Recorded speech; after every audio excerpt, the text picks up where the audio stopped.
بسم اللہ الرحمن الرحیم واللعن الدائم علی اعدائہم اجمعین۔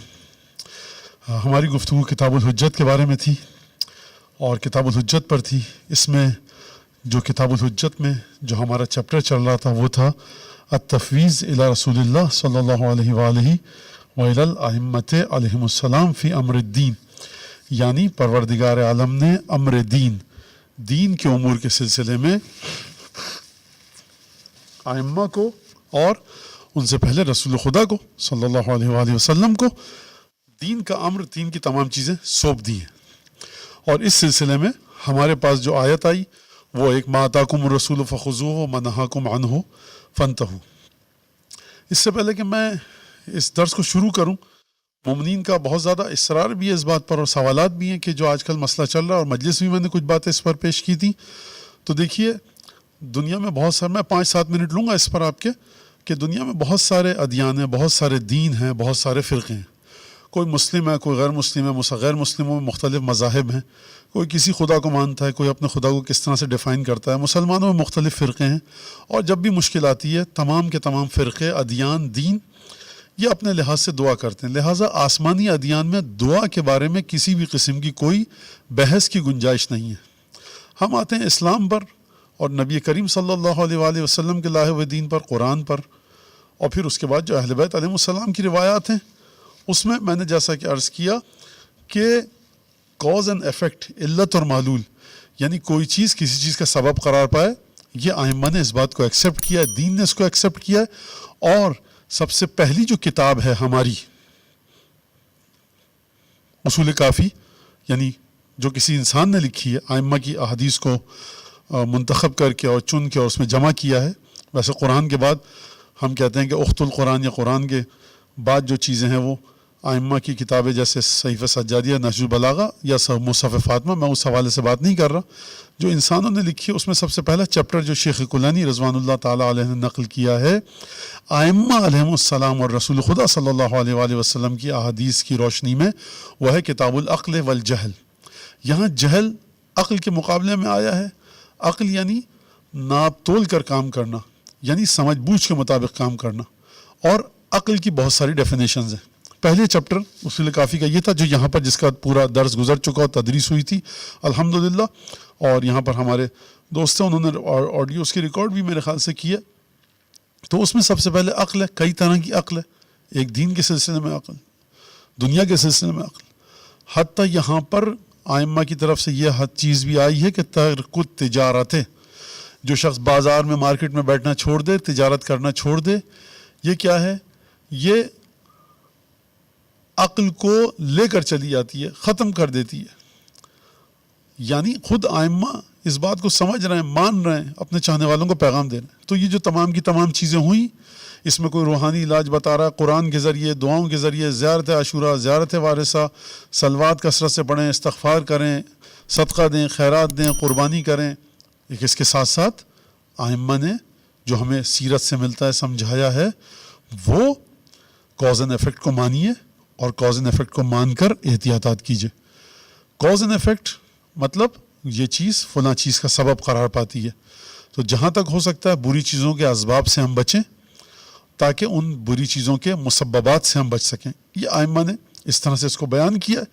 اور اب جو چیز ہمارے اختیار سے باہر ہے، پہلی چیز دعا آ کر اس جگہ کو کور کرتی ہے جو ہمارے اختیار سے باہر ہے۔ دوسری چیز جو ہمارے اختیار میں بھی ہے، دعا آ کر اس اختیار کے ذریعے جو ہم کام کر رہے ہیں اس کام میں اثر اور تاثیر کو دعا ڈالتی ہے۔ اب یہ ایک لمبی چوڑی گفتگو ہے لیکن میں صرف اشارہ کر رہا ہوں۔ لہٰذا میں، لوگ کہہ چکے ہیں کہ آپ ذرا نصیحت کریں مومنین کو یہ سب باتیں، تو نصیحت میں وہی کروں گا جو شیخ کلانی نے عملی نصیحت کی سب سے پہلی کتاب ہے کتاب العقل والجہل۔ دعا کیجئے کہ خدا ہم سب کو محفوظ رکھے، مملکت عمان کو، جہاں جہاں لوگ بستے ہیں، انسان جہاں بستے ہیں، ان کو اس بری بلا سے محفوظ رکھے ہوئے چل رہا ہے سلسلہ، اور مومنین، مومنات، مسلمین، مسلمات، ان سب کو دور رکھے۔ اور ایک دعا یہاں پر یہ بھی کیجئے کہ بشریت اور انسانیت جلد سے جلد اس دوا کا علاج دریافت کرنے میں کامیاب ہو جائے۔ کوئی بھی غیر مسلم ہو، کسی بھی مذہب کا ہو، ہندو ہو، یہودی ہو، سکھ ہو، عیسائی ہو، یہاں پر جب سائنٹسٹ اپنی ریسرچ کرتا ہے تو وہ کسی مذہب کی فتح نہیں ہوتی. مثلا مثال کے طور پر فرض کیجئے کوئی مسلمان اگر اس دوا کا، اس مرض کا توڑ دریافت کر لے، اس مرض کا علاج دریافت کر لے، تو آپ کہیں گے مسلمانوں کی فتح ہوئی؟ نہیں. اگر کوئی عیسائی دریافت، آپ کہیں گے عیسائیوں کی فتح ہوئی؟ نہیں. یہ بشریت کی فتح ہے. بشریت کو خدا نے عقل دیا ہے، بشر کو عقل دیا ہے. دین کون سا سچا ہے، کون سا جھوٹا ہے، کس دین میں کیا خرابی ہے، کس دین میں کیا خوبی ہے، یہ بحث کرنے کی جگہ دین کے متون اولیہ ہیں، ریفرنس بکس ہیں. دین توحید پر کس طرح سے بات کرتا ہے، رسالت پر کس طرح سے بات کرتا ہے، اور دین انسان کو کیا نظام حیات دیتا ہے. اس سے کہیں ٹکراؤ نہیں ہے کہ اگر کسی مخصوص دین والے نے کوئی کام کیا تو آپ کہیں مسلمان شکست کھا گئے. نہیں، نہ شکست کی بات ہے، نہ یہاں فتح کی بات ہے. ایک شخص نے محنت کی، کام کیا، اور اس کے بعد وہ آگے آ گیا. جس طرح سے ایڈیسن، مارکونی، گرام بیل، لوئس پاسچر، یہ سب ان لوگوں نے چیزیں دریافت کی، اکتشافات کیے، ڈسکور کی، انوینٹ کیا. تو اس کا مطلب عیسائیت جیت گئی؟ نہیں، انسان جیتا، توحید جیتی. یعنی پروردگار عالم نے انسان کو یہ عقل دی ہے کہ وہ اس کی مدد سے یہ کام کر سکے. لہٰذا دین کو صحیح یا غلط ثابت کرنا کسی کا، وہ سائنس لیبارٹری کا کام نہیں ہے، سائنس کی لیب کا کام نہیں ہے. اور جو حضرات کوشش کر رہے ہیں اس سلسلے میں یہاں پر کہ دین اور سائنس کو کہتے ہیں کہ سائنس اور دین متفق ہیں، مطابقت رکھتے ہیں 100%، ایسی کوئی بات نہیں ہے. اور جو لوگ یہ ثابت کرتے ہیں کہ سائنس اور دین میں ٹکراؤ ہے، ایسی کوئی بات نہیں ہے. دو الگ الگ میدان ہیں، دو الگ الگ شعبے ہیں. سائنس کی جورسڈکشن، سائنس کا دائرہ کار کچھ اور ہے، مذہب کا دائرہ کار کچھ اور ہے. ہو سکتا ہے کہ مذہب ایسی بات کرے جس کو سائنس قبول کر لے، ہو سکتا ہے مذہب ایسی بات کرے جس کو سائنس قبول نہ کرے. ادھر سے بھی یہ ہو سکتا ہے سائنس کوئی ایسی بات کرے مذہب اسے قبول کر لے، یا سائنس ایسی بات کرے مذہب اسے قبول نہ کرے. زبردستی زور لگا کر بلا وجہ کی طاقت صرف کر کے یہ کہنا جو مذہب کہتا ہے دیکھیے وہی ہمارا اسلام جو کہتا ہے وہی سائنس کہتی ہے، ایسی کوئی چیز ہمارا مذہب اور ہمارا قرآن ہم کو نہیں سکھاتا. کیوں نہیں سکھاتا؟ کیونکہ مذہب نام ہے. ابھی شب مبعث گزری، میں 1-1.5 منٹ اور لوں گا. ابھی شب مبعث گزری، یعنی مبعث مطلب کیا؟ رسول خدا کی رسالت کا مطلب کیا؟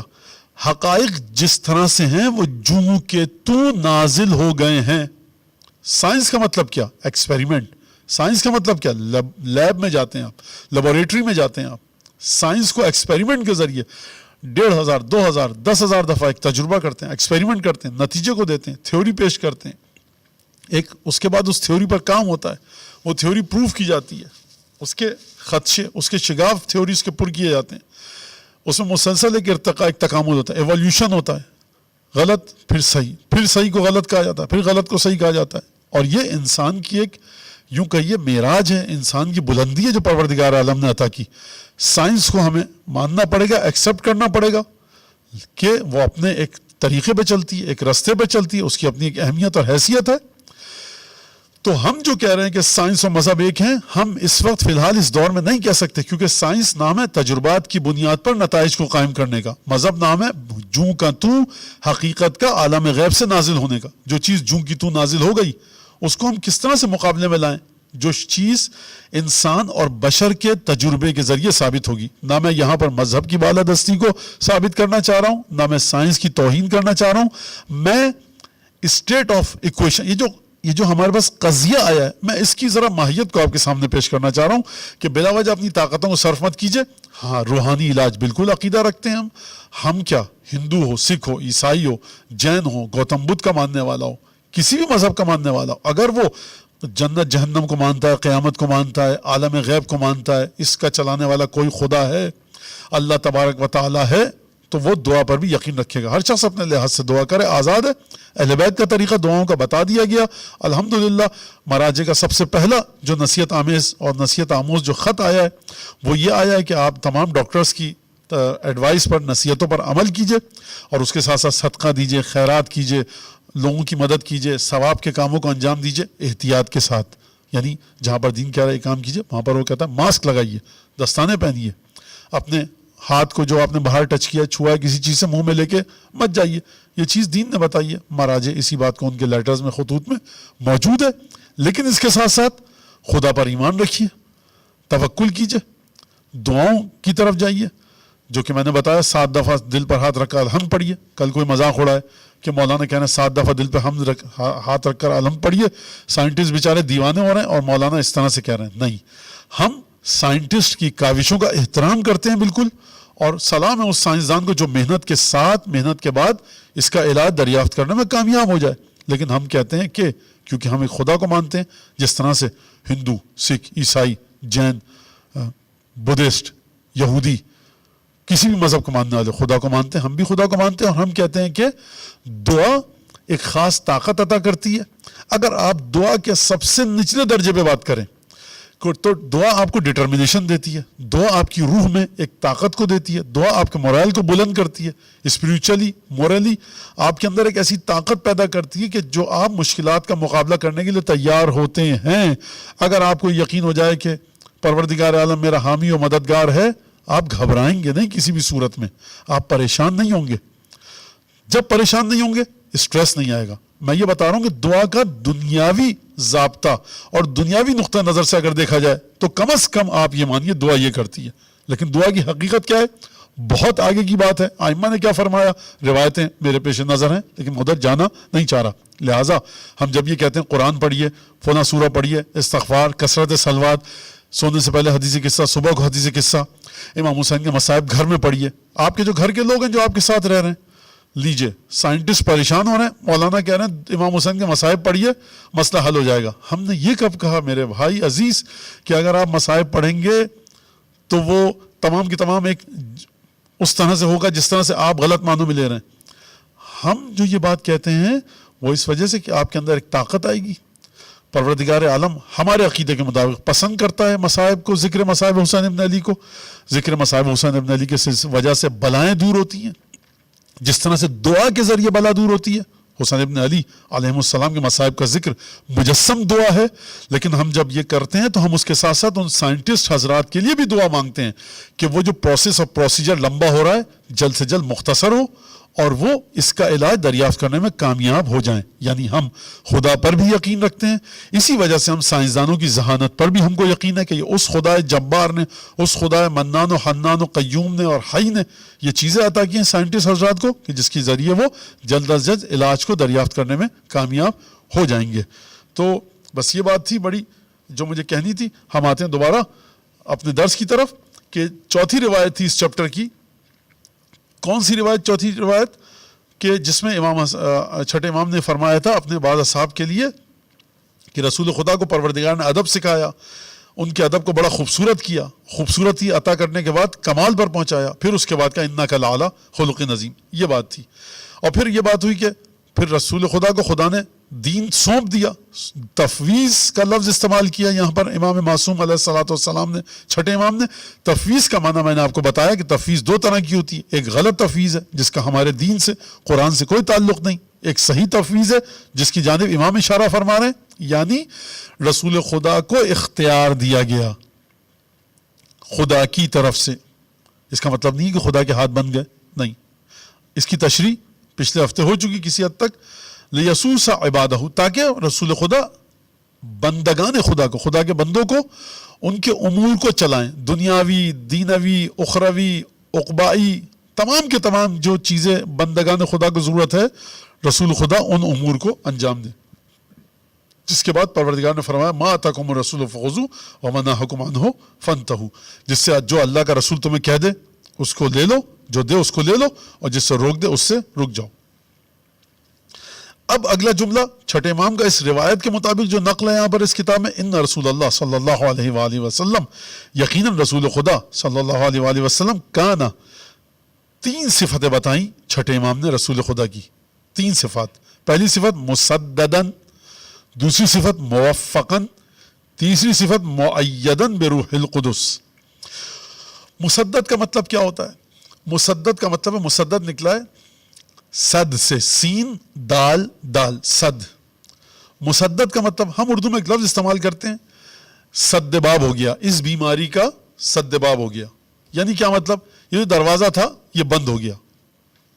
قول سدید کس کو کہتے ہیں؟ قول سدید اس کو کہتے ہیں جو قول بالکل متوازن ہو، بات کو پہنچائے، جس میں کسی قسم کی تحریف نہ ہو، مضبوط ہو، مستحکم ہو اپنی جگہ پر، اس میں کجی نہ ہو، ٹیڑھا پن نہ ہو. یہ تمام کی تمام چیزیں صد کے معنوں میں آتی ہیں. کانا مسددن یعنی کیا مطلب؟ یہ کریم کو مضبوط کر دیا گیا تھا یا بند کر دیا گیا تھا. کس چیز کو بند کر دیا گیا تھا؟ ابھی آپ کے سامنے بات آئے گی کہ کس لحاظ سے کون سے دروازے نبی کریم پر بند کر دیے گئے تھے. موفقاً توفیق پائی تھی نبی کریم نے کس کی طرف سے؟ خداوند تبارک و تعالیٰ کی طرف سے. مؤیداً تائید حاصل ہوئی تھی کس کے ذریعے؟ روح القدس کے ذریعے، کہ پروردگار نے روح القدس کے ذریعے رسول خدا کی تائید فرمائی تھی. لا یزل ولا یختی، نہ نبی کریم کے پاؤں لڑکھڑاتے تھے، نہ آپ کوئی خطا کرتے تھے. کن چیزوں میں؟ خوب یہاں پہ سوال دیکھیے گا آپ. یہ مختلف مکاتب فکر کے درمیان حدیث کے، فقہا کے یا مفسرین کے کہیے یا علم کلام کے دو واضح ہمیں اسکول آف تھاٹ مکاتب فکر ملتے ہیں. کیا مکاتب فکر ملتے ہیں؟ دو طرح کے. اس پہ ذرا توجہ کیجیے آپ. دو مکاتب فکر ہم کو یہ ملتے ہیں، نبی کریم غلطیاں کرتے تھے یا نہیں کرتے تھے. ایک سوال ہے.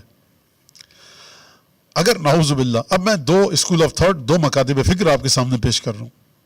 بعض نے کہا کہ غلطی کرتے تھے. کہاں پر غلطی کرتے تھے؟ حضور اگر آپ نے کہہ دیا کہ نبی کریم غلطی کرتے تھے تو پھر مجھے کیا پتا کہ یہ سورہ انا اعطینہ جو نازل ہوئی ہے یہ نبی کریم نے مجھے صحیح سے پڑھ کے سنائی ہے کہ نہیں سنائی. جب آپ نے کہہ دیا کہ غلطی کرتے تھے یا غلطی کر سکتے ہیں، پاسبلٹی، امکان آ گیا، یعنی نبی کریم کی حیثیت مخدوش ہو گئی، خدشہ آ گیا، کمزور ہو گئی حضرت کی شخصیت. تو ایک طبقہ، ایک طرز تفکر یہ غلطی کرتے تھے. کہاں پر غلطی کرتے تھے یا کہاں غلطی کرتے تھے بھی لفظ اگر غلط ہے کہا جائے تو اس کی اصلاح اس جملے کی اور تصحیح یوں ہو سکتی کہ کہاں پر غلطی کی ہے یا غلطی کا امکان کہاں پر تھا. کہاں پر تھا؟ جہاں پر دنیاوی امور تھے وہاں پر نبی کریم غلطی کر سکتے ہیں، اور مورخین نے لکھا کہ غلطی کی نبی کریم نے. ایک شخص آیا کہ کھجور کے درختوں کو کیسے اگاؤں؟ آپ نے کہا اس طرح سے. آیا کچھ دن بعد کہ یا رسول اللہ آپ نے کہا تھا کھجور کے درختوں کی کاشت کرو یا ان کا باغ لگاؤ کھجور کا، میں نے یہ کام کیا تو میرے کھجور کے درخت جل گئے، بارآور ثابت نہ ہوئے، پھل نہیں نکلا. تو نبی کریم نے فرمایا انتم اعلم بامور دنیاکم، بھائی اب دنیا کے کام تم مجھ سے بہتر جانتے ہو. میں نے ایک بات کہہ دی، اب یہ میرا جملہ ہے، دنیا کے کاموں کو تم مجھ سے بہتر جانتے ہو. یہ رسول خدا کا جملہ نقل کیا گیا. میری طرف یہ جو میں تفسیر اور تشریح پیش کر رہا ہوں، یعنی کہ تمہارا دنیا کا کام تھا، مجھے اس کے لیے تھوڑی بھیجا گیا. تم مجھ سے زیادہ جانتے ہو، 5ویں 6ٹھی نسل ہے تمہاری، مثلا کب سے تم کھجور کے باغات لگاتے ہوئے آ رہے ہو. تو میں نے ایک بات بتائی، اب غلطی ہو گئی تو تم اس میں مجھ سے بہتر جانتے ہو زیادہ. ایک طبقہ یہ کہتا ہے، ایک طرز تفکر یہ ہے.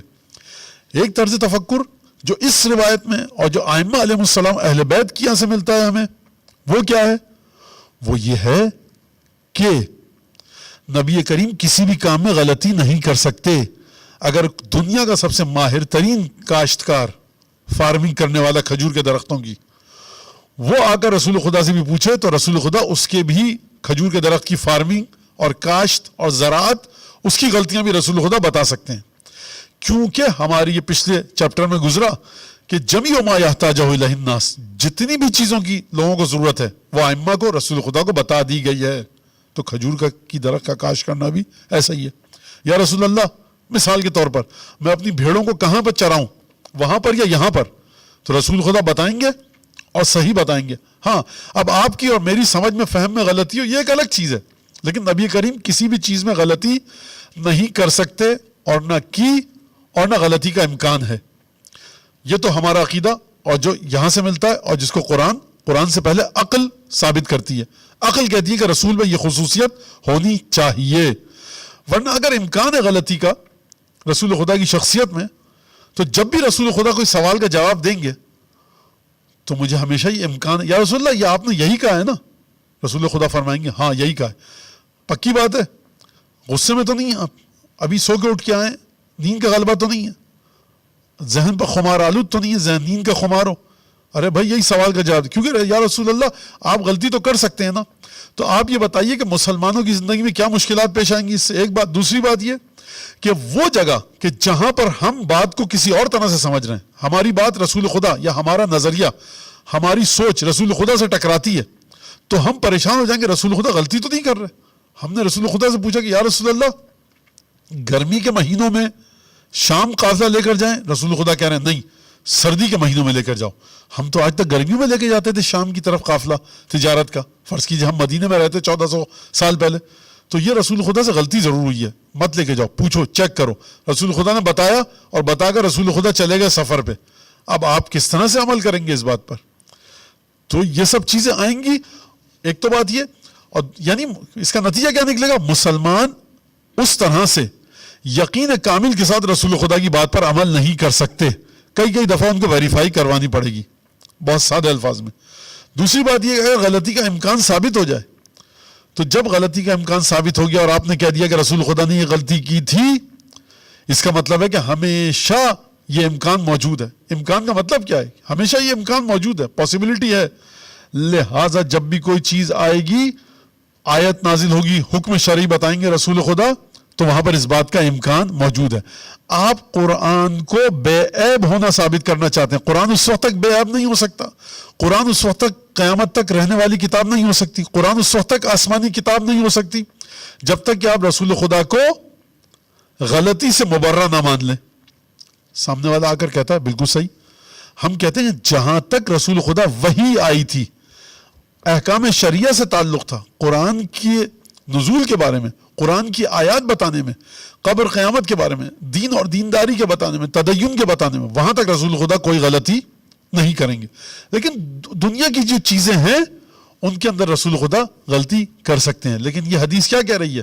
یہ حدیث کہہ رہی ہے کہ حتیٰ وہاں پر بھی رسول خدا غلطی نہیں کر سکتے. لفظ سنیے گا آپ، لَيَسُوسَ عِبَادَهُ، خدا کے بندگان کو، بندگان خدا کو تمام کے تمام امور کو ٹھیک ٹھاک کر کے رسول خدا دنیا میں انسانوں کو، بندگان خدا کو ٹھیک طریقے پر چلائیں، یعنی مینج کریں ان کے تمام کاموں کو.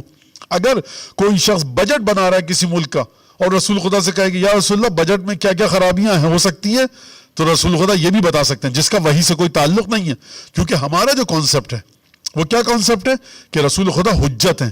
اور حجت کی خصوصیت کیا ہوتی ہے جو ہماری پچھلی احادیث میں گزری، کہ حجت وہ ہوتی ہے کہ جس کے پاس تمام کے تمام علم ہو، تمام کے تمام لوگ اس کے محتاج ہوں، وہ کسی کا محتاج نہ ہو کسی بھی چیز میں، اور ہر چیز میں لوگ اس کے محتاج ہوں.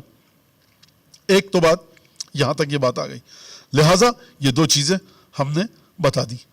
اب یہاں پر لوگ ایک آیت سے استدلال کرتے ہیں، سَنُقْرِئُكَ فَلَا تَنْسَى إِلَّا مَا شَاءَ اللَّهُ. حبیب ہم تمہیں ایسا پڑھائیں گے، فلا تنسا، تم بھولو گے نہیں، پھر تم بھول نہیں پاؤ گے، الا ماشاء اللہ، مگر یہ کہ جو خدا کی مشیت ہو. تو دیکھیے اس کا مطلب یہ پہلی بات تو یہ خدا کہہ رہا ہے کہ مگر جو خدا چاہے گا خدا تمہیں بھلوا سکتا ہے. تو یہ کب ہم کہتے ہیں؟ یہ کون کہتا ہے کہ رسول خدا کے پاس حافظہ ایسا آ گیا ہے، رسول خدا کے پاس ذہن اور اس طرح کی معلومات ہے رسول خدا کے پاس کہ جو خداوند تبارک و تعالیٰ مجبور ہو چکا ہے رسول خدا سے کسی چیز کو، ان کے ذہن مبارک سے، ان کی روح سے کسی چیز کو پاک نہیں کر سکتا. یہ کب ہم نے کہا؟ ہم تو شروع دن سے کہہ رہے ہیں قرآن کا فیصلہ یہ کہ ید اللہ مغلولہ، یہودی کہتے تھے، بلکہ یداہ مبسوطتان، خدا کے ہاتھ پھیلے ہوئے ہیں. عجیب دلچسپ بات یہ ہے کہ یہودیوں نے کہا تھا ید اللہ مغلولہ، خدا کے ہاتھ بنے ہوئے ہیں. خدا نہیں کہہ رہا کہ میرے ہاتھ مفتوح ہیں، بلکہ خدا فرما رہا ہے یداہ مبسوطتان. نہ صرف یہ کہ اس کے ہاتھ کھلے ہوئے بلکہ اس کے ہاتھ پھیلے ہوئے جہاں تمہاری سوچ سے بھی آگے. تو یہاں پر اگر خداوند تبارک و تعالیٰ چاہے رسول خدا کے ذہن سے کسی بات کو محو نہیں کر سکتا؟ بالکل کر سکتا ہے. سوال یہ کہ کیا محو کیا یا نہیں کیا؟ رسول خدا پوچھیں پلٹ کر کہ میاں نمازیوں ذرا یہ تو بتانا، میں نے 3 رکعت پڑھائی تھی آج مغرب کی یا 4؟ اچھا تسبیحات اربع پڑھی تھی پوری یا نہیں؟ جی رسول اللہ آپ نے، اچھا ٹھیک ہے الحمدللہ ٹھیک ہے. اچھا میں جب وضو کر کے آ رہا تھا میں نے سر کا مسح کیا تھا، دیکھا تھا مجھے شک سا ہو رہا ہے. رسول خدا قطن کبھی ایسا نہیں ہوا، قطن ایسا نہیں ہو سکتا. مسلمانوں کے درمیان حیثیت مخدوش ہو جائے گی. نبی کریم کی شخصیت کو پروردگار عالم چاہتا ہے کہ محور بن کر رہے، مرکز بن کر رہے ہر چیز کا. ہر حال میں رسول خدا صلی اللہ علیہ وآلہ وسلم کی شخصیت بے داغ رہے، بے عیب رہے. وہ اس نظریے کے ساتھ جمع نہیں ہو سکتی کہ آپ کہیں رسول خدا بھول سکتے تھے یا بھول گئے یا غلطی کی. اس کے ساتھ ساتھ لیکن خدا کی مشیت سے باہر نکل گئے رسول خدا؟ نہیں، قرآن کے مطابق باہر نہیں نکلے. رسول خدا خدا کی مشیت کے دائرے میں ہیں. خدا چاہے تو بھلوا سکتا ہے، لیکن خدا نے بھلوایا یا نہیں بھلوایا یہ ایک الگ بات ہے جو ہمارے نظریے کے مطابق خدا نے کبھی ایسا کام نہیں کیا. ایک بات. دوسری بات یہ کہ اگر اس کا کوئی اور معنی کر لے، سَنُقْرِئُكَ فَلَا تَنْسَى إِلَّا مَا شَاءَ اللَّهُ، کہ نبی کریم سے بھلوانے کا معنی کچھ اور کیا جا رہا ہے یہاں پر، تو وہ ایک الگ چیز ہو جائے گی توجہ، اس کی طرف میں جانا نہیں چاہ رہا. لہٰذا یہاں پر یہ بات ہو گئی کہ نبی کریم کبھی بھولے نہیں، غلطی نہیں کی، لیکن اس کے ساتھ ساتھ خدا کی مشیت سے باہر نہیں نکلیں. کوئی بھی مخلوق خدا، جب تک مخلوق خدا ہے، کوئی بھی چیز جب تک خدا کا بندہ ہے، وہ خود خدا نہیں ہے. خدا بھلوا سکتا ہے، اس کے ذہن سے محو کر سکتا ہے. اب ایک اور چیز آتی ہے، پھر رسول خدا یہ کیوں فرماتے تھے کہ بھائی قسم کھاؤ؟ رسول خدا کو اگر علم تھا تو فیصلہ کر دیتے مقدمات کا. تو دیکھیے یہ رحمت ہے مسلمانوں کے لیے. اگر نبی کریم کو خدا وہ اس طرح سے کہتا کہ یا محمد مصطفیٰ، اے میرے حبیب، تم اس طرح سے فیصلہ کرو کہ جس طرح سے داؤد کرتے تھے، یا جس طرح سے تمہارا پوتا یا بیٹا یا نواسا حضرت حجت ابن الحسن علیہ الصلوۃ والسلام اگر امام زمانہ فیصلے کریں گے، گواہی نہیں لیں گے. تو یہ بات کہ رسول خدا کو ہر چیز کا علم ہے، یا یہ بات کہ رسول خدا چاہیں تو ہر چیز کا علم حاصل کر سکتے ہیں، اس نے قتل کیا ہے یا اس نے قتل کیا ہے، رسول خدا اس بات کو نکال سکتے ہیں، فائنڈ آؤٹ کر سکتے ہیں. کیا یا نہیں کیا؟ نہیں کیا. کیوں نہیں کیا؟ کیونکہ حکم خدا یہ نہیں تھا.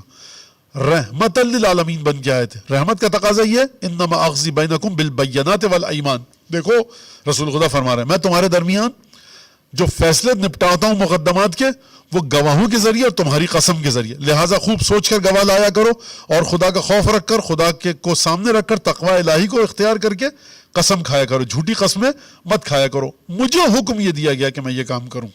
لہٰذا یہ تمام چیزیں ہم جمع کر کے اکٹھا کر کے چلیں تو ہماری سمجھ میں آئے گا کہ نبی کریم کی طرف دین کا امر کیسے سونپا گیا. بہرحال مسددا موفقا مؤیدا بروح القدس لا یضل ولا یخطی. کبھی خطا نہیں کرتے تھے، کبھی قدم لڑکھڑاتے نہیں تھے، یعنی شک میں پڑ جائیں کیا کریں کیا نہ کریں، کس طرح سے کریں. ایک سوال آ سکتا ہے مولانا اگر رسول خدا کو ہر چیز پتہ تھی تو آپ یہ بتائیے کہ جنگ خندق کے وقت رسول خدا نے، نبی کریم صلی اللہ علیہ وآلہ وسلم نے مسلمانوں سے مشورہ کیوں لیا کہ کیا کریں بھائی؟ تو مسلمانوں نے مشورہ لیا، اس کا مطلب رسول خدا کی سمجھ میں نہیں آ رہا تھا. یہ جو آپ باتیں کر رہے ہیں تو ٹکرا رہی ہے اس بات سے کہ رسول خدا نے پوچھا، پھر سلمان فارسی نے، جناب سلمان نے مشورہ دیا کہ خندق کھودیے. رسول خدا نے پسند فرمایا مشورہ. تو مشورہ لینا، قرآن کی آیتیں اس بات پر بعض دلالت کرتی ہیں کہ یہ ان کی تالیف قلب کے لیے تھا، ایک بات، اور دوسری بات تاکہ دوست اور دشمن پتہ لگے اور یہ پتہ لگ جائے کہ کون مخلصانہ مشورہ دیتا ہے، کون غیر مخلصانہ مشورہ، اور کچھ لوگوں کی فضیلت کو سمجھانا تھا. اس طرح سے جواب دیا گیا. اور اس کے علاوہ ایک اور بات، اس کا جواب نقضی یہ ہے کہ خدا طاقتور ہے زیادہ یا انسان؟ خدا طاقتور ہے، شک کی نہیں ہے اس میں کوئی. حضرت یوسف کا جو واقعہ ہوا، ان کان قمیصہ قد من دبر یا ان کان قمیصہ قد من دبر یا قبل، کہ پیراہن یوسف کو دیکھیے کہاں سے چاک ہوا ہے. اگر اگلا دامن ہے تو یہ ہے، پچھلی طرف والا دامن ہے تو یہ ہے. شہد شاہد من اہلہ، کہ ایک بچے نے، جو معصوم بچہ تھا گہوارے میں تھا، اس نے جواب دیا. یہ جملہ قرآن نے اس کا کوٹ کیا. تو خدا جو بچے کے منہ سے یہ جملہ نکلوا سکتا ہے، وہ آسمان پر یہ جملہ لکھوا کر نہیں بھیج سکتا تھا، دیوار پر یہ جملہ ابھر کے نہیں آ سکتا تھا. زلیخا خود کہہ دیتی کہ ہاں استغفار کرتی ہوں، غلطی میری ہے. حضرت عیسیٰ کی جانب اشارہ کیا. خدا طاقتور ہے، حضرت عیسیٰ خدا طاقتور ہے. تو پروردگار عالم کبھی کبھی ایک کام کو کسی خاص انداز سے کرتا ہے اپنی خاص مصلحتوں کی بنیاد پر. لہٰذا ہم بس یہاں زیادہ نہ رکیں. فتعدب بآداب اللہ، نبی کریم صلی اللہ علیہ وآلہ وسلم متعدب ہوئے، یعنی ادب کو حاصل کیا، ادب کو سیکھا. کس کے ذریعے؟ خود ذات باری تعالیٰ کے آداب کے ذریعے. اچھا، اب یہاں پر چھٹے امام بتا رہے ہیں کہ نبی کریم کو دین کس طرح سے سونپا گیا اور خدا نے کیا کیا تھا، نبی کریم نے کیا چیز اس میں اپنی مشیت کے مطابق، خدا کے اختیار کی بنیاد پر اپنی مشیت کے مطابق نبی کریم نے کیا چیز دین میں اضافی کی. ان اللہ عز وجل فرض الصلاۃ رکعتین، خدا نے 2 رکعتیں نماز کی واجب کی تھی. رکعتین 2 رکعت کر کے خدا نے نماز واجب کی تھی. یہ جو ہم آج پڑھتے ہیں فجر کی 2 اور ظہر کی 4، عصر کی 4، مغرب کی 3، عشاء کی 4، اس طرح سے نہیں تھی نماز. امام فرما رہے ہیں کہ خدا نے نماز واجب کی تھی وہ 2 رکعت کر کے. 10 رکعات 10 رکعت تھی 2 رکعت کر کے. فاضاف رسول اللہ صلی اللہ علیہ وآلہ وسلم الی الرکعتین رکعتین، تو نبی کریم نے دو رکعتیں جو تھیں دو کر کے خدا نے تھیں، اس میں 2 رکعتیں اپنی طرف سے اضافہ کی، تو 2 رکعت والی نماز کیا ہو گئی؟ 4 ہو گئی. 10 رکعت، ٹھیک ہے. وَإِلَى الْمَغْرِبِ رَكْعَةً، مغرب میں مغرب کی بھی 2 رکعت تھی. ہم نے کیا کہا؟ امام کیا فرما رہے ہیں کہ خدا نے 2 رکعت کر کے واجب کی تھی، 2 صبح کی، 2 ظہر کی، 2 عصر کی، 2 مغرب کی، 2 عشاء کی. تو رسول خدا نے سب میں 2 رکعتیں کیا کی؟ اضافہ کر دی. وَإِلَى الْمَغْرِبِ رَكْعَةً، مغرب میں 1 رکعت اضافہ کیا، تو 2 میں 1 اضافہ کیا، 3 رکعت ہو گئی. فصارت عدیل الفریضۃ لا یجوز ترکہن، لہٰذا یہ نماز فرض بن گئی جن کا ترک کرنا جائز نہیں ہے. الا فی سفر، مگر یہ کہ مسافرت میں ہو تو یہ 2 رکعتوں کو تم چھوڑ دیتے ہو. امام فرما رہے ہیں ظہر عصر اور عشاء کی 2 رکعتوں کو چھوڑ دیتے ہو کیونکہ یہ رسول خدا کی طرف سے ہیں. وَأَفْرَدَ الرَّكْعَةَ فِي الْمَغْرِبِ فَتَرَكَهَا قَائِمَةً فِي السَّفَرِ وَالْحَضَرِ، اور 1 رکعت جو رسول خدا نے اضافہ کیا تھا مغرب میں اپنی طرف سے، اس کو رسول خدا نے جوں کا توں چھوڑ دیا سفر اور حضر کی حالت میں، چاہے تم سفر میں ہو یا اپنے وطن میں. مغرب کی 30 رکعت نہیں چھوٹ سکتی، مغرب کی 3 رکعتیں ہی رہیں گی. فَأَجَازَ اللَّهُ عَزَّ وَجَلَّ لَهُ ذَلِكَ كُلَّهُ، اور جب نبی کریم نے یہ کام کیا خدا نے بھی اجازت دی، ٹھیک ہے ہم نے دین کا کام تمہارے لیے تمہارے ہاتھ میں سونپا، تم یہ کام کر سکتے ہو. فَصَارَتِ الْفَرِيضَةُ 17 رَكَعَةً، لہٰذا نماز جو واجب نمازیں ہیں دن بھر کی وہ 17 رکعتیں رہ گئیں. فجر کا ایسے ہی 2 رکعت چھوڑ دیا، ظہر کے وقت جو 2 رکعت پڑھنی تھی اس میں 2 رکعت اور اضافہ کیا، عصر کے وقت جو 2 رکعت پڑھنی تھی اس میں 2 رکعت اور اضافہ کیا، مغرب کے وقت جو 2 رکعت پڑھنی تھی اس میں 1 رکعت کا اضافہ کیا، عشاء کے وقت جو 2 رکعت پڑھنی تھی اس میں 2 رکعت کا اور رسول خدا نے اضافہ کیا. یہ نماز کی داستان. پھر کیا کیا رسول خدا؟ ثم سن رسول اللہ صلی اللہ علیہ وآلہ وسلم، پھر رسول خدا نے سنت کے تحت اپنی اس بات کی بنیاد ڈالی اور بنیاد رکھی، بانی بنے. کس بات کے بانی بنے؟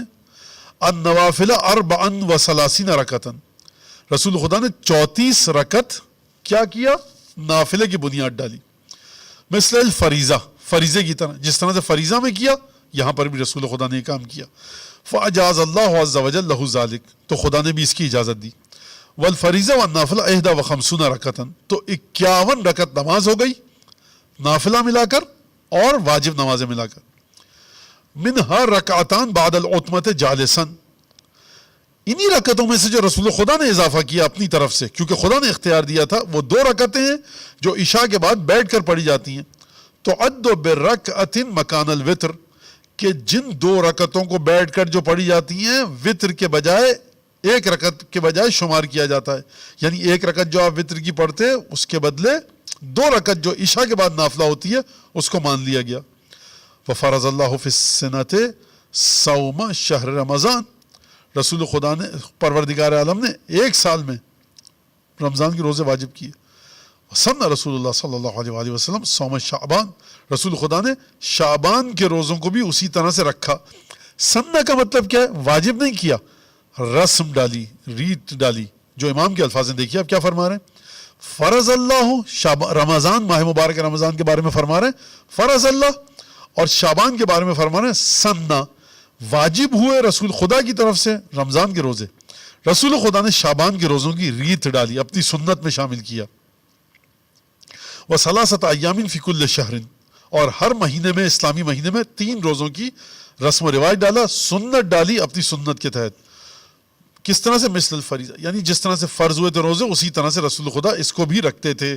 فَأَجَازَ اللَّهُ عَزَّ وَجَلَّ لَهُ ذَلِكَ، خدا نے لہٰذا اجازت دی رسول خدا کو ان روزوں کے رکھنے کی. یہاں پر یہ بات نہیں ہو رہی کہ آپ شعبان کے روزوں کو رکھیں واجب ہیں، نہیں، یعنی رسول خدا صلی اللہ علیہ وآلہ وسلم نے اس کام کو شریعت کے دائرے میں لے کر آ گئے. جو کام یہ کرے گا وہ شریعت کے اندر اس کو ثواب ملے گا. اور دوسری بات یہ کہ بہت زیادہ اس سے اہمیت سمجھ میں آتی ہے ہر مہینے 3 روزے رکھنے کی اور شعبان کے روزے کی. اچھا، اب فرمایا حضرت امام صادق علیہ السلام نے وحرم اللہ عز وجل الخمر، خداوند تبارک و تعالیٰ نے شراب کو حرام کیا، بعینہا یعنی خود شراب کو، خمر کو حرام کیا. خمر یعنی شراب، یعنی کیا مطلب؟ جو پھلوں سے، کھانے کی چیزوں سے ایک خاص پروسیس کے ذریعے نکالی جائے اس کو کہتے ہیں خمر.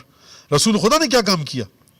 حرم رسول اللہ المسکر من کل شراب، ہر مشروب، ہر ڈرنک، ہر پینے والی چیز کہ جو نشہ لائے، پینے والی چیز جو نشہ لائے یعنی جو لکوڈ صورت میں ہو، جو بھی چیز مسکر ہو، مشروبات میں سے رسول خدا نے ان تمام کو حرام کر دیا.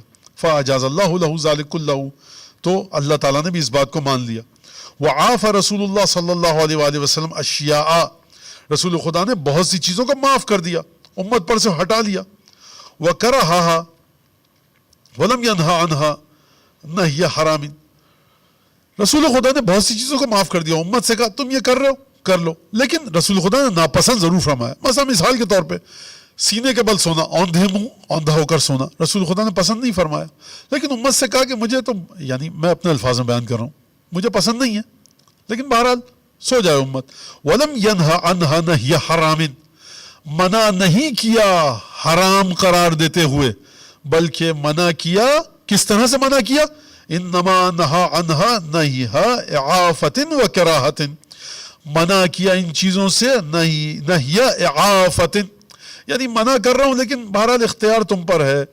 وہ کراہت، منع کر رہا ہوں لیکن مجھے بہرحال ذاتی طور پہ ناگوار گزرتا ہے. یہ جو رسول خدا فرما رہے ہیں ذاتی طور پہ ناگوار گزرتا ہے، یہ ذات وہ نہیں ہے کہ مرج تقلید کو آپ کے ذاتی طور پہ ناگوار گزرے.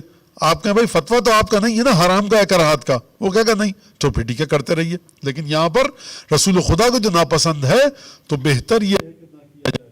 کراہت رسول خدا کو برا لگتا ہے، ثم رخص فیہا، اور اس کے بعد رسول خدا نے کہا کہ منع تو کر رہا ہوں لیکن بہرحال کر سکتے ہو، اب میں تمہیں اجازت بھی دے رہا ہوں، بہت سے کام جو مجھے ناگوار گزرتے ہیں ان کو تم کر لو.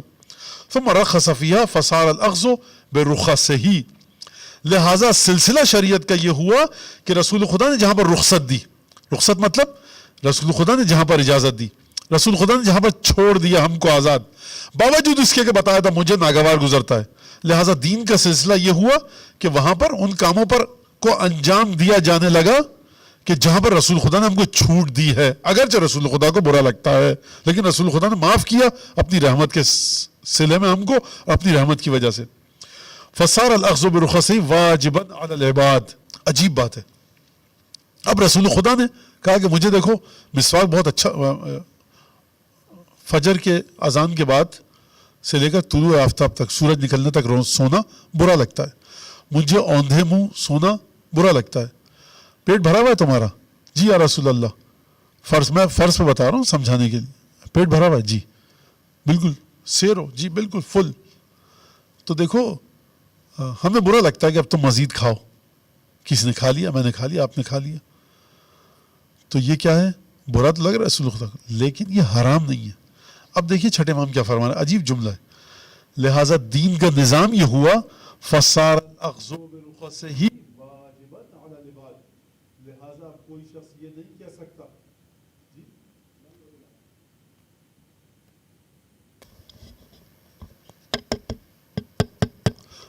ہاں ٹھیک ہے.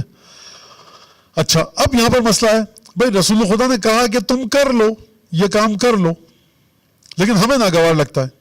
اب ہم آئے امتی رسول خدا کے، بھائی رسول خدا کو اچھا نہیں لگتا تھا، اجازت تو دی لیکن ہم رسول خدا سے ایک قدم آگے بڑھ جائیں گے، ہم بھی حرام کا فتویٰ دیں گے، ہم بھی حرام سمجھیں گے.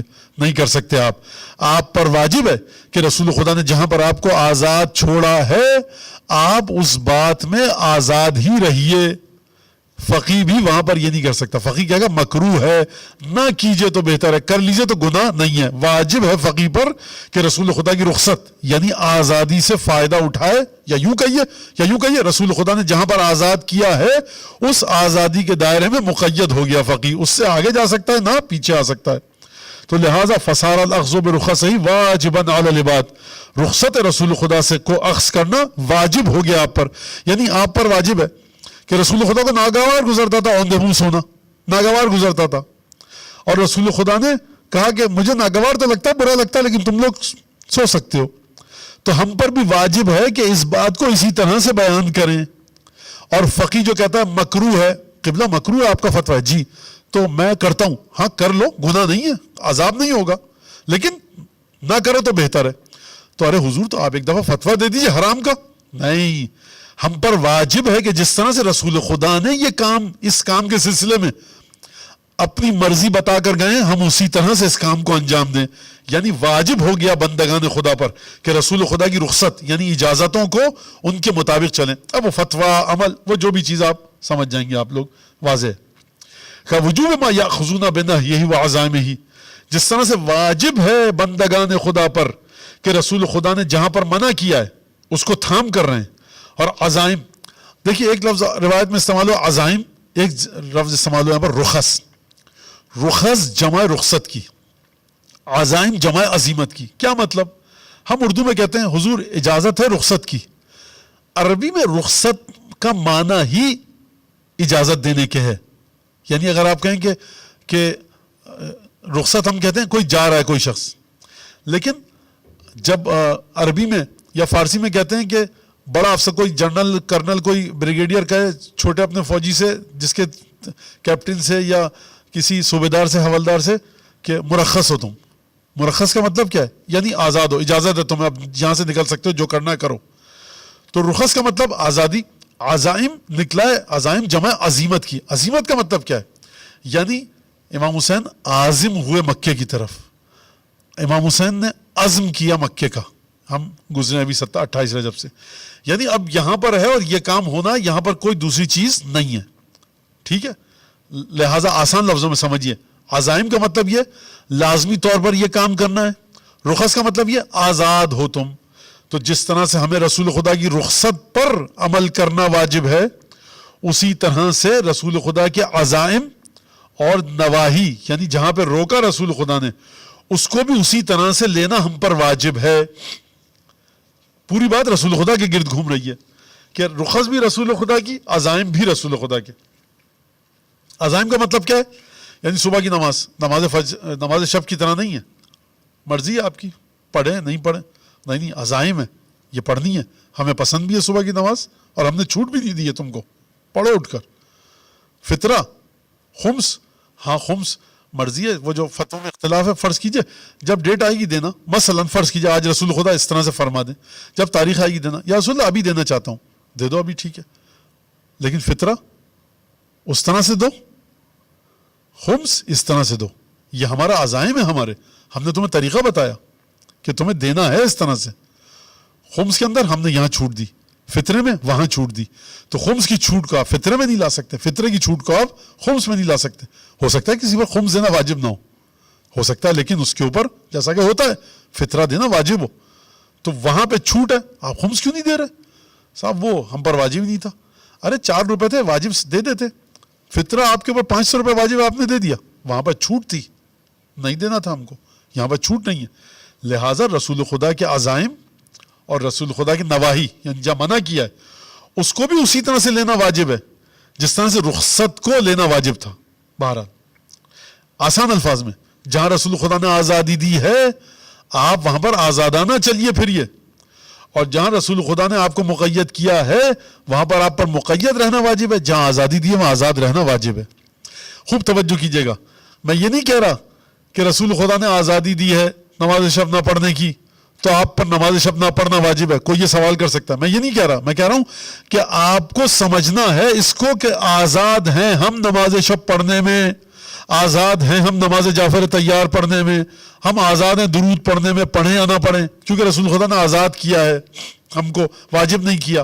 اس کا مطلب یہ کہ جس لحاظ سے رسول خدا نے حکم دیا ہے آپ کو اپنے فتوے میں اس چیز کو منعکس کرنا پڑے گا، بتانا پڑے گا. یعنی آزادی کو آزادی مان کر، اب علماء نے اس کے اوپر بحث کی ہے کہ التزام عملی یا التزام علمی واجب ہے یا نہیں ہے، وہ ایک الگ چیز ہے. یعنی کیا مطلب؟ یعنی آپ اور مثال دے دوں واضح اس کی کہ اشتباہ نہ ہو جائے. فرض کی شیخ انصاری ہیں، زندگی پر کبھی اوندھے نہیں سوئے مثال کے طور پہ، اور سرکار کیوں نہیں سوتے؟ واجب تھوڑی ہے کوئی کہ آپ سوئیں، یا حرام تھوڑی ہے اوندھے منہ سونا. وہ کہیں گے نہیں بھائی یہ رسول خدا نے کبھی نہیں سوئے، میں بھی نہیں سوؤں گا. بالکل غلط میں سمجھتا ہوں، بالکل نہیں کر سکتا. سرکار ایک دفعہ سو جائیے، نہیں آپ کو نیند نہیں آ رہی اس طرح آ جائے گی، نہیں سو سکتا. تو فتویٰ بھی دے دیجئے. کیا اگر آپ کو اتنا برا لگتا فتویٰ دی، وہ کہیں گے نہیں، شیخ انصاری کہیں گے فتویٰ نہیں دے سکتا، ذاتی طور پر مجھے بالکل پسند نہیں ہے اور میں کبھی یہ کام نہیں کروں گا، لیکن فتویٰ نہیں دے سکتا کہ حرام ہے. کیوں؟ شیخ جواب دیں گے شیخ انصاری، کیونکہ جس طرح سے رسول خدا نے بتایا ہے نا امت تک پہنچاؤ یہ حکم، میں اسی طرح سے پہنچا رہا ہوں. رسول خدا نے بتایا آزادی ہے اس میں، تو میں آزادی کے ساتھ ہی بتا رہا ہوں. میرا عمل کیا ہے یہ ایک الگ بات ہے، لیکن فتویٰ مجھے کیا دینا ہے یہاں پر یہ بات ہو رہی ہے کہ سمجھو کیا تم اس عمل کو. بہرحال کافی ہے, اب یہاں پہ آگے بڑھتے ہیں. وَلَمْ يُرَخِّصْ لَهُمْ رَسُولُ اللَّهِ فِي مَا نَهَاهُمْ عَنْهُ نَهْيَ حَرَامٍ. رسول خدا نے مرخص نہیں کیا, رخصت نہیں دی, اجازت نہیں دی اپنے بندوں کو, اپنی امت کو, اپنے ماننے والوں کو. کس چیز کی؟ فیما نہاہم عنہ نہی حرام, جہاں پر رسول خدا نے حرام قرار دے کر منع فرمایا وہاں پر رسول خدا نے اپنی امت کو اجازت نہیں دی ہے. جہاں پر ناگواری کی حد تک منع فرمایا وہاں پر اجازت دی ہے. لہذا لم یرخص لہم رسول اللہ, رسول خدا نے ترخیص نہیں کیا, مرخص نہیں کیا. کس کو؟ لہم, اپنی امت کو. فیما, کس چیز میں؟ اس چیز میں کیا؟ نہاہم, جس چیز میں رسول خدا نے منع فرمایا, عنہو, اس چیز سے.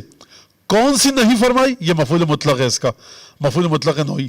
نہی حرام, کہ حرام والی نہیں رسول خدا نے نہیں کی. جب معذرت, جہاں پر حرام والی نہیں کی تو وہاں پر منع فرمایا, اجازت نہیں دی ہے. میں منع کر رہا ہوں, اس کو حرام قرار دے کے منع کر رہا ہوں, لہٰذا تم لوگ اس کو نہیں کر سکتے. وَلَا فِيمَا أَمَرَ بِهِ أَمْرَ فَرْضٍ, اور اس چیز میں بھی رسول خدا نے چھوٹ نہیں دی ہے کہ جس چیز کا رسول خدا نے امر کیا ہے, حکم کیا ہے جس چیز کا. وَلَا فِيمَا أَمَرَ بِهِ, یہ بہی پلٹے گا فیما کے ماں پر, ماں یہاں موصولہ ہے. وَلَا فِيمَا أَمَرَ بِهِ, اور نہ اس چیز میں کہ جس چیز کا امر کیا ہے رسول خدا نے, اس چیز کا. کون سا امر؟ مفعول مطلق نوعی دوبارہ. امر فرض, جس کو فرض سمجھ کر امر کیا ہے.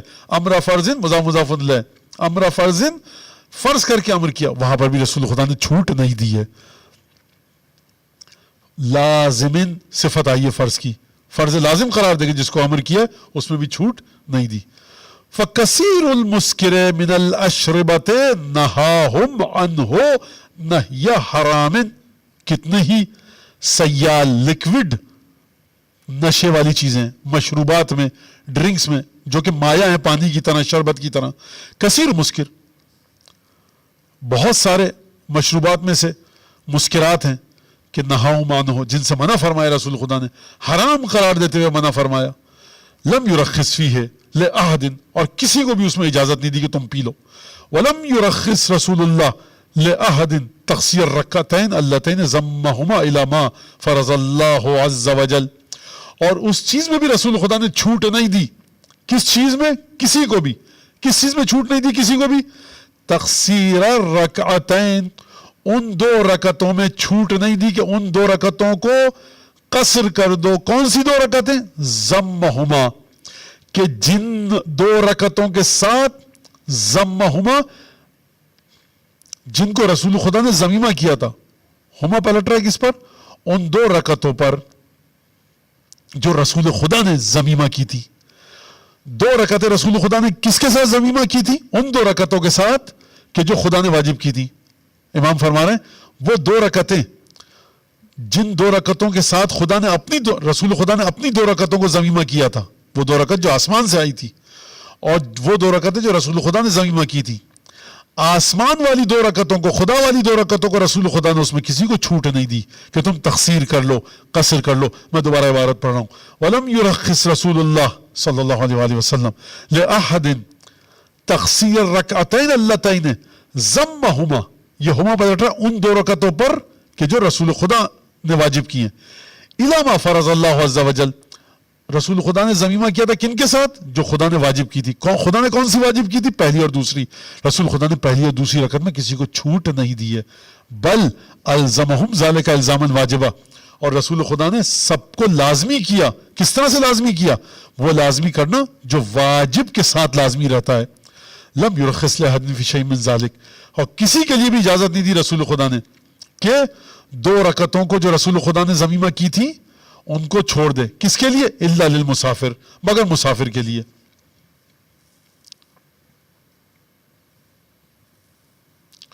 وَلَيْسَ لَأَحَدٍ أَن يُرَخِّصَ شَيْئًا مَا لَمْ يُرَخِّصْهُ رَسُولُ اللَّهِ, اور کسی کو حق نہیں ہے اس بات کا کہ رخصت دے دے, ترخیص دے دے, چھوٹ دے دے اس چیز میں کہ جس کی رسول خدا نے چھوٹ نہیں دی ہے. لہذا اب یہاں سے کیا بات ہوئی؟ اب یہاں سے یہ بات ہوئی, معذرت چاہتا ہوں, میں نے ایک غلطی ہو گئی, سبق لسان ہو گیا مجھ سے یہاں پر, کہ رسول خدا نے, دوبارہ سے اس کو سنیے گا,